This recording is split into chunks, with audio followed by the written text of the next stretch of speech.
This verse is not saying Jesus stopped being God. The teaching here says he was showing humility and divine surrender. He never stopped being God and he never stopped being humble. The point is, he was not fixing his attention on the date and hour. He was pointing people to the Savior, not the schedule. The word being talked about is explained as not just I lack knowledge, but more like I determined not to focus on it or not to regard it. That is why the same idea gets tied to Paul's words in 1 Corinthians to verse 2, where he says he determined not to know anything save Jesus Christ and him crucified. Paul knew plenty, but he chose to focus on what mattered most. That is the same kind of force being used here. And listen, this is exactly why the warning against rabbit holes matters. When people get pulled into angels, hidden details, and endless speculation, they drift off the gospel. That is not where your heart needs to live. The point is not to satisfy curiosity. The point is to stay focused on Jesus, surrender, and trust God. When you do not understand everything, you are called to believe the one who knows everything, not to act like you must figure it all out. So you need to hear this clearly. Jesus was not uninformed. He was voluntarily not making that the focus. The teaching says he deferred, he surrendered, he did not come to show off. He came to save. And that lines up with Philippians to verse 7 and Colossians to verse 9, which were brought up to show that he emptied himself of privilege, and that in him dwells all the fullness of God bodily. Ngunit tungkol sa araw at oras na iyon ay walang nakakaalam, kahit ang mga anghel sa langit, kundi ang aking Ama lamang. Mateo 24, versikulo 36 kay JV. Ang talatang ito ay hindi nagsasabing tumigil si Jesus sa pagiging Diyos.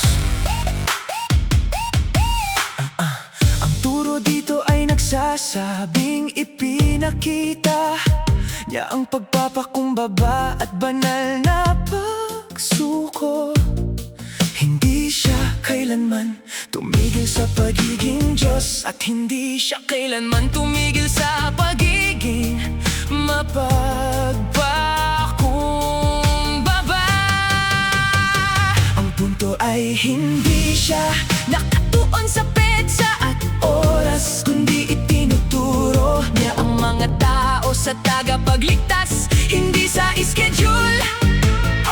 Ang salitang pinag-uusapan ay ipinaliwanag na hindi lang wala akong kaalaman, kundi mas parang nagpasya akong wag magtuon dito o wag itong bigyang pansin. Kaya't ang parehong ideya ay nauugnay sa mga salita ni Pablo sa 1 Corinto 2, versikulo 2, kung saan sinabi niyang nagpasya siyang wag malaman ang anuman, kundi si Jesucristo at siya'y ipinako sa krus. Marami nang alam si Pablo, ngunit pinili niyang magtuon sa kung ano ang pinakamahalaga. Yan ang parehong uri ng puwersa na ginagamit dito. At pakinggan mo, ito mismo ang dahilan kung bakit mahalaga ang babalalaban sa rabbit holes. Kapag ang mga tao ay nahahatak sa mga anghel, nakatagong mga detalye at walang katapusang spekulasyon, naliligaw sila mula sa ebanghelyo. Hindi doon dapat manirahan ang iyong puso. Ang layunin ay hindi upang masiyahan ang kuryosidad. Ang layunin ay manatiling nakatuon kay Jesus, sumuko at magtiwala sa Diyos. Kapag hindi mo nauunawaan ang lahat, tinawag kang maniwala sa isa na nakakaalam ng lahat. Hindi upang magpanggap na kailangan mong malaman ang lahat. Kailangan mong marinig ito ng malinaw. Hindi alam ni Jesus ang lahat. Kusang loob niyang hindi ito ginawang focus. Sinasabi ng turo na siya ay nagpasako, siya ay nagpakumbaba. Hindi siya dumating upang magyabang, siya ay dumating upang magligtas. At ito ay tumutugma sa Filipos 2, versikulo 7 at Kolosas 2, versikulo 9, na binanggit upang ipakita na inalis niya ang kanyang mga pribilehiyo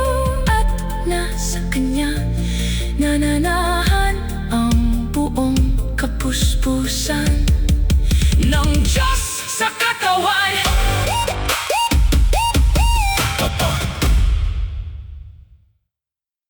Paki-share po ang channel, Si Jesus ay Hari, sa ikaluwalhatian ng Diyos.